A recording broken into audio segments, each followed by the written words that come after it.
Hey everyone, welcome back to the 815 Sports Podcast. Jake and I here. We're going to talk a little bit about the finals tonight, give our predictions on who we think is going to win the series. We'll touch on the Cubs Padres game. As we record this, the Cubs are currently up 7-1 in the bottom of the seventh. They look pretty good so far today. And then finally, we're just going to touch on Illinois bringing back Terrence Shannon Jr. and Coleman Hawkins and how that's fairly huge for Illinois.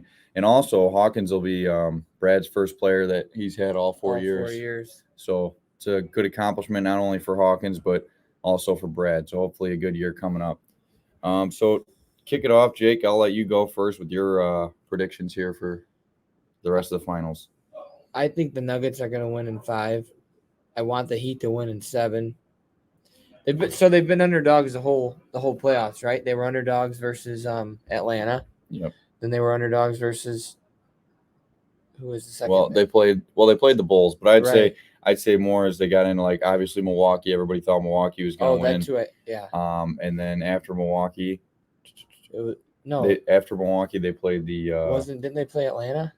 No. they played Atlanta in the play-in. Yeah, that's right. And then they played the Bulls because Atlanta beat them. So, yeah. But every series that the Heat have played in, they've been underdogs. But I will say I think Denver's a different animal than those other teams. I think Denver's the most complete team in the NBA.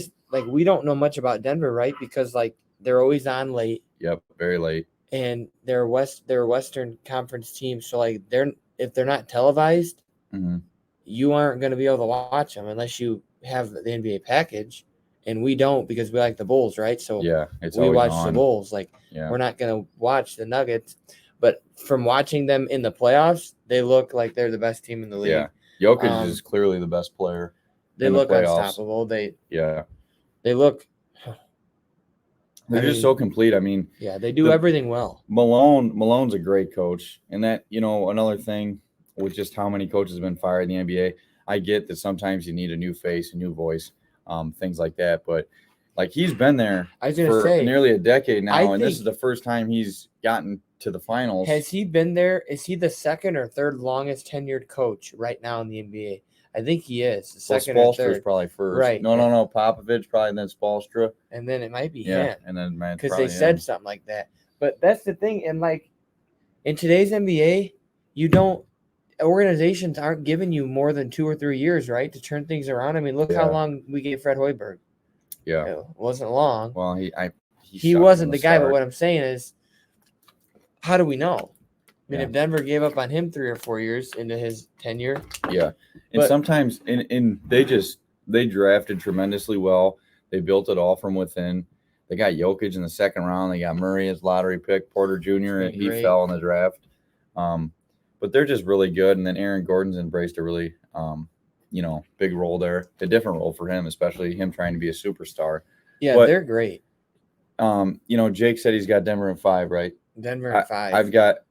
I think Denver could sweep. I don't think they'll sweep. I got Denver in, I agree with 5. Denver in 5. I give Miami a home game, even though I kind of think tonight's game could be a lot closer than maybe many people think. Yeah. Just because this is a game if Miami's going to stay in this series, I think they have to get game 2, right? Yeah. You don't want to fall behind 2-0 because normally the team wins game 4 before they get swept and then they lose in 5. Yeah. A lot of times that's how it works. Yeah. So if you get today's game, I mean, obviously Miami would be right back in the series. We get that, but I think they would be right back in it to where they could potentially maybe win this series, because that's all you want to do, right? We were always told growing up, if your team can split on the road, right? Yeah. If you can get one on the road and you can take care of your business at home, which I just kind of think that's a lot of home teams aren't winning their home games, right? Mm-hmm. I mean, Boston lost how many in that series? How many home games did Boston lose to Miami? 3.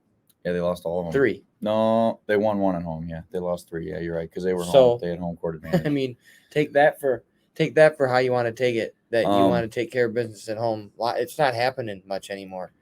Well, Denver hasn't lost at home yet this year. Well, Denver might during be the playoffs, and they're 34-7 at home during the regular season, and Miami was 17-24 on the road. Want to know who killed Denver on the road? Are you going to say the Bulls? The Bulls were one of those 7 losses by double digits. I do think the Heat could get this game tonight. I mean, they shot awful in game one. They only lost by 11 points. Now I know most of the game it was a bigger lead than Yeah. that. But That was the final score. Butler only had 13 points. Caleb Martin, who almost won the Eastern Conference Finals MVP, he only made one shot. He was 1 for 7. But Adebayo played great. So you get that out of Adebayo, and your other guys step up. Bam was the one that was kind of struggling, right? Yeah, for a while. Gabe Vincent looks like he had a pretty decent game, but Strus, Martin, Butler just weren't really there, and Robinson did nothing. So, I mean, I didn't get to watch much of the game. Yeah. Did what's his name play for the Heat? Harrell? No, he's still out. He's out tonight too.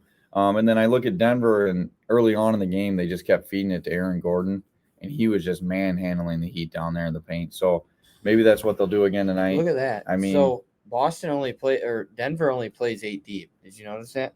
The whole year and the whole playoffs. What does the Heat play? The Heat played everybody but 2. So it looked like the Heat played about. Well, you got to remember though, some of these guys came in garbage time; they were getting blown out. But I was told Denver's done that all year. That is Maybe impressive. Well, How impressive is that? It is, and the fact that they've stayed healthy And the for fact most of that the year. they have won so many games, like Yeah. So it's working, and like all these guys are playing many minutes, so like it can be done. Like Yeah. everyone complains about we need practice, we need rest, we gotta tame down Yeah. practice. Like for example, Denver is in the finals and they play 8 players. So And then last question on this, Jake, you think Jokic has another triple double tonight? I'm gonna say I don't see why not. I mean, the Heat have nobody who can stop him. Yeah. I think Bam can maybe contain him. I don't think he can stop him. Yeah. And Jamal Murray, he's probably one of the most underrated players in the NBA. Yeah, I agree. He's the best. I mean, he has been phenomenal. He would be a throughout the 1 playoffs. on probably 90% of NBA teams. Yeah. He is amazing. He knocks down shots. He hits open shots, which is something I wish the Bulls knew how to do.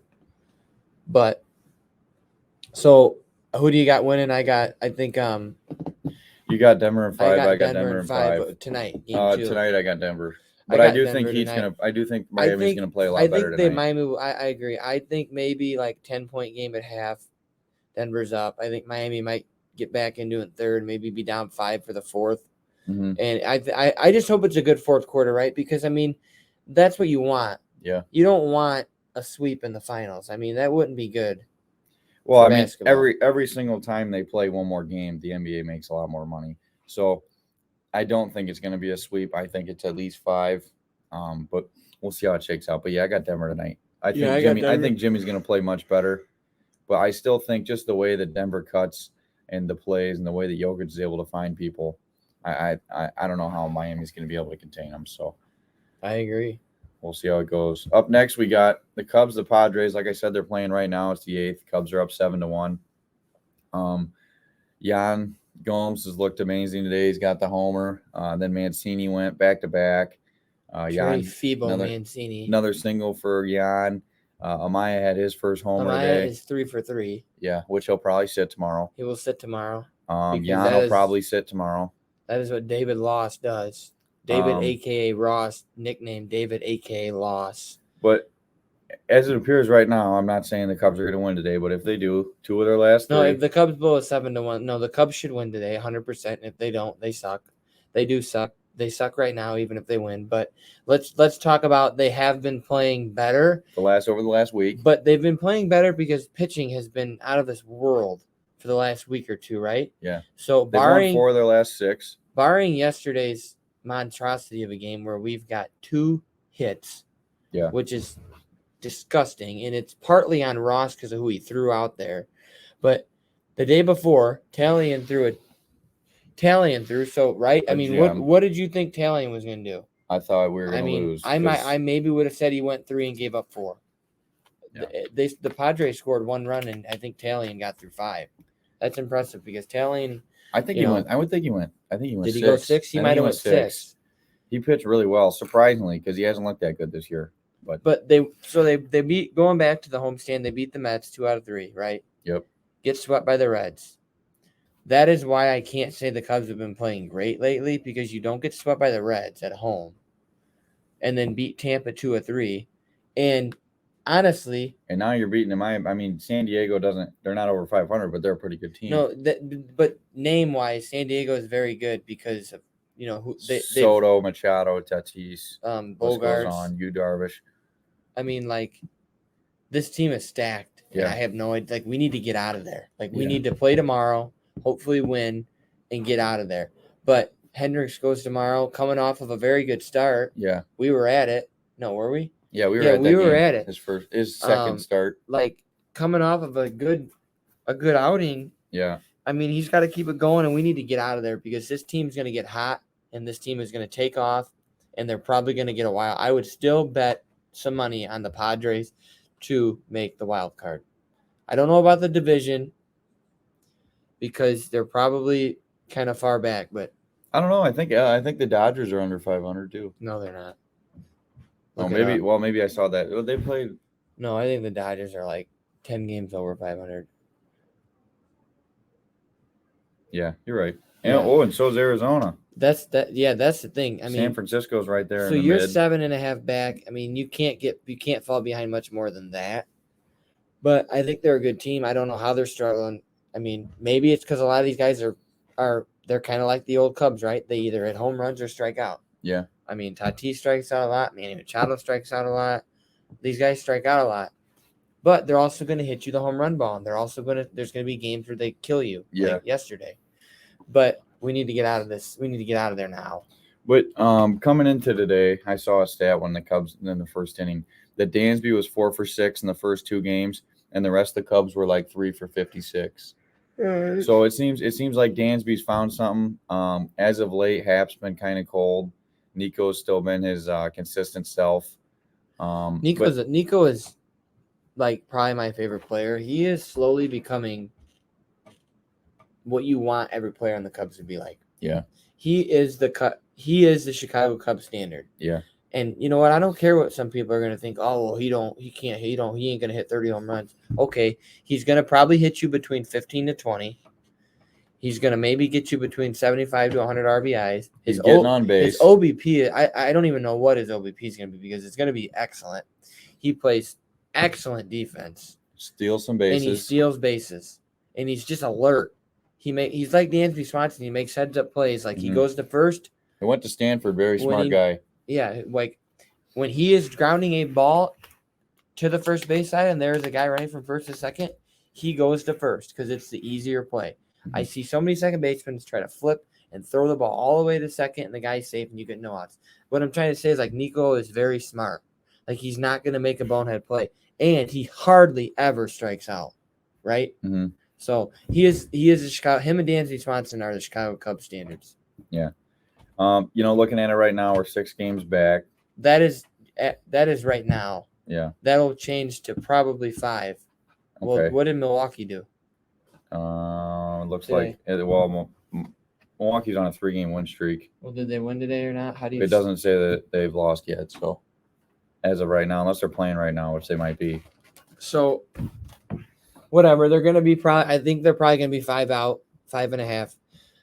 I don't know about the wild card. I think it's a couple games better. They might be like 4 out of the wild card, maybe 4.5, 5.5. Well, that's going. A lot of teams have played today, and the Cubs haven't finished yet. So that 5.5 will go up to 5 when they win, and that 5 will probably go to 4.5 or something like that for the division. So no, the Cubs aren't out of anything, and they have a lot to play for. And it is because they play in a piece of shit division. Mm-hmm. But I don't care. Win it. Like, try to win it. Compete. If they can just get back to early on in this, I'm not going to say they're playing, but just winning 2 out of 3, 3 out of 4, splitting the series here and there, start getting some games under your belt, get back near 500. That's going to put you in a spot to get the wild card, especially at the deadline. If they can be 500 at the deadline, so they're 7. What's their record? 25 and 32. Yeah, if they win today, it'd be 26. So you're just got to go on a 3 or 4 game winning streak. I mean, is it that hard to ask? I mean, sure it is. They haven't won 3 games in a row since April. I mean, they're not that good. I don't think the Cubs are that good, but they've gotten very good pitching. Stroman's been good all year. Yep. Steele's been pretty good, but he's out now for 15 days. You don't know when Bellinger's going to be back. That's kind of a weird Bellinger situation. I think Bellinger is going to be back next week after this road trip. And I think Steele will also be back for the next trip at home when we return home. Because they said it wasn't serious. He went on the 15-day IL. That is correct. Mm-hmm.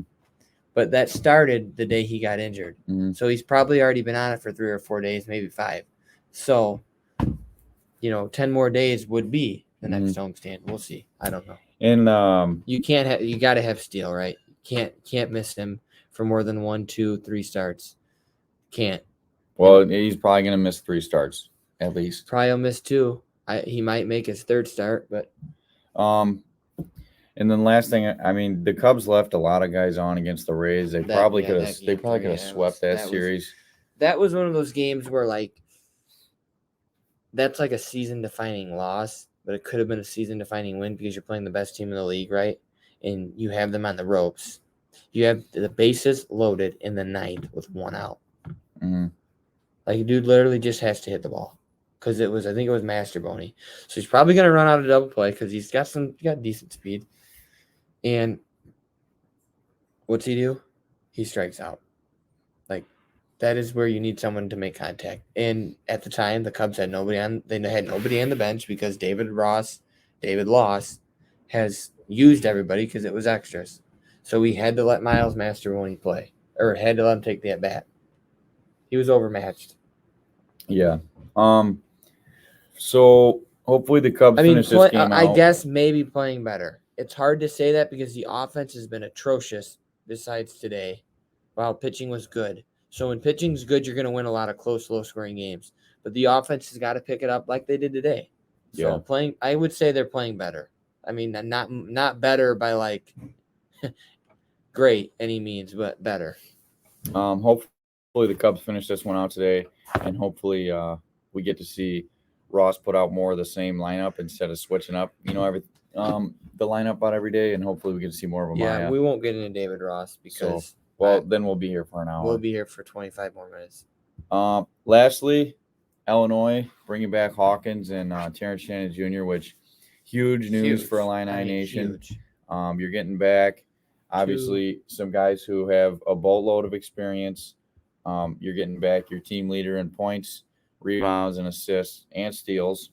Obviously, rebounds and assists for Hawkins, and then points, Shannon Jr., and steals, Shannon Jr. So you're getting a guy, Shannon, 17 points a game last year, Hawkins about 10. So, it's a pretty good return. I think Illinois won the trade deadline, the NBA, whatever you want to call it, where you had to make your decision where you're going to stay in or not. Mm-hmm. Illinois won that from a lot of teams because a lot of people stayed in, a lot of people said they're coming back but went to different schools as to where. So what does that tell you about the program that Underwood has? Everybody wants to say nobody wants to play for Underwood. I just feel like that's bullshit, right? I mean, Shannon could have went somewhere else for this year. Yeah. Coleman could have Coleman didn't have to come back. Yeah. But it really is family first everyday guys. I think they like the fire that Underwood puts under their ass and makes them do things. And I mean, I don't know. Why are they coming back? I mean, you tell me. To try to win a national championship. Why else are you coming back? I know they're getting NIL money. But what I'm trying to tell you is I think they think Illinois can do that. And Underwood can do that as a coach. What I'm trying to say is they're Illinois is good enough to do that. And so is Underwood. He's a good enough coach. A lot of people don't think that, which is why I'm trying to say that they're wrong. And then when you're bringing these guys back, obviously they went to the draft, the scouting combine, and they're going to tell them what they need to improve on. So these guys were pretty damn good ball players last year. You come back this year, you know what you have to improve on to move your stock up in the draft. And you're looking at Shannon Jr. and Hawkins, and from what I saw, we're both going to be end of the second round draft picks this year. Yeah. So you're going to make more money by staying in college anyways, right? So I mean, Cole, I'm thinking they're going to make a couple mil. They might in NIL. So you talk about Illinois boosting up some money. Let's not ever say Illinois boosters don't care. Yeah. Or that Illinois is not a top school. Yeah. Because you'd be wrong. Because you're also bringing back. So you brought back Shannon, right? And you brought back Hawkins. But these other guys that are coming over from, like that DeMarcus Domask from SIU, that Quincy Guerrier from Oregon, right? From Oregon. Yeah. That other point guard, I think his name's Jay Harmon. I don't know if it's Jar. I don't know his first name, but Harmon. Like, I'm just saying, Illinois is a basketball school. Like, they are not scared to go for it. Like, this team next year is going to be lethal. I mean, you have a front line of Danja, Coleman, and Shannon. I mean, that's pretty. I mean, that's good size. I mean, how tall are they? This doesn't say it there. Well, Coleman's probably about 6'10", 6'11". Danja's 6'9", I think. 6'9", and Shannon's like what, 6'5", 6'4"? Yeah, somewhere in there. So I mean, that's some length. Yeah. One thing what I was trying to get to with the scouting combine is a lot of the guys go there, right? They tell them what they need to work on, and they do come back to school for their senior year, and they're tremendously better. And just for example, me being an Oklahoma guy, Buddy Hield went and did the same thing.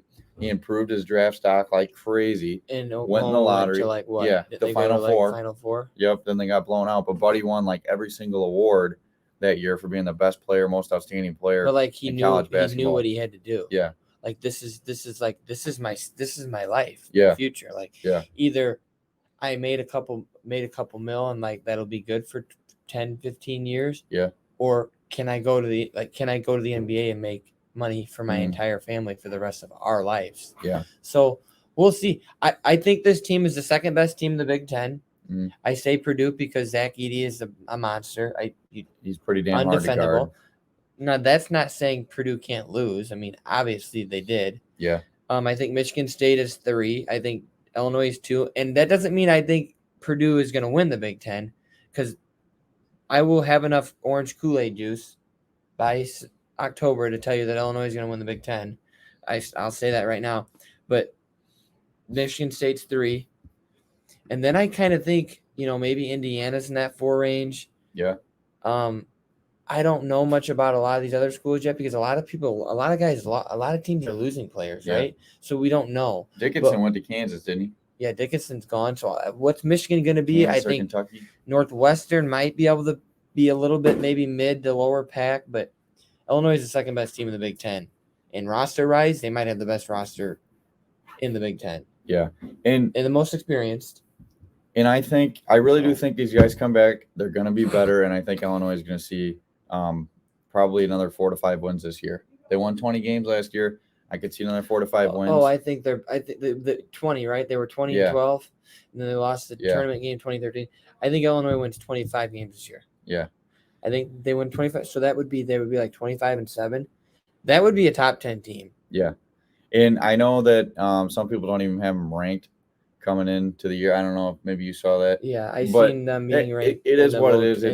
It's June. Who cares? I think Illinois is going to be ranked in that 18 to 22 range, 23 range. Yeah. Which, whatever. I don't care if they're not ranked. I would rather them not be ranked and have no spotlight. Yeah. Because give it 2 or 3 weeks, they'll be in the top 20 and they'll be talked about. And I just hope this year with, Hawkins and Shannon Jr. coming back, I hope that Shannon Jr. is able to get to his right more, because he was so left-hand dominated. And I hope Hawkins, he averaged 10 points a game last year, and I get that he can facilitate and stuff. Can we see that go to 15? Yeah, like he said, 15. Can we see him play in the paint more? Because he's bigger than a lot of guys. When Coleman Hawkins in the paint, I love it. Yeah. He can body up a lot of athletes in the paint because of his size. So, I mean, I think Illinois is good. I think they're going to be a top 15 team. I think they can be one of the best teams in the country. I think they can be they're going to be one of the best teams in the Big Ten. But country-wise, I think they can be one of the best teams in the country. Yeah. And this will be year 5 of Illinois greatness for basketball, or year 4. This might be year 4. When did Brad come? 2018. Well, yeah, which we weren't good for Brad's first 2 years. I know that, but I'm saying in a row. It's either year 3 or 4, maybe 5. 19, 20, 20, 21, 21, 22, 22, 23. I mean, all 4 years they would have. Okay. Well, they would have made the tournament. Yeah, so this I'd say would be 4. this is going to would be be 5. the 5th year of Illinois basketball. Kind of being a team you can count on to like just get there, win, have a solid, formidable team, and who knows? Let's make a run in March. Yeah. Right? Like this is the time and this is the year for Illinois to make a run because it's what everyone's asking for because they haven't seen it yet. They've seen the regular season success. They've seen the Big Ten tournament success. You know what I mean? Yeah. They need to see March because if they make a Final Four run, they will be talked about the following year about even an Elite 8 run. Yeah, well, yeah, just second weekend something run. for them to speak about other losing within the right first weekend. Because you cannot keep saying, well, they're good in the Big Ten, they're good in the regular season. Like, yeah, you can, but let's see. It is hard to win in March. To win in March. So just hopefully this team's a lot better next year. I look forward to watching them. Looks like the Cubs are about to win their game. Yeah, I think they're going to the bottom of the ninth. So yeah, we'll see. Hopefully, the finals game tonight's really good. Yeah, let's but for that. We should be able to get another video in next week, maybe sooner. Yeah. I got nothing else to add, Jake. I know. Everybody have a good week.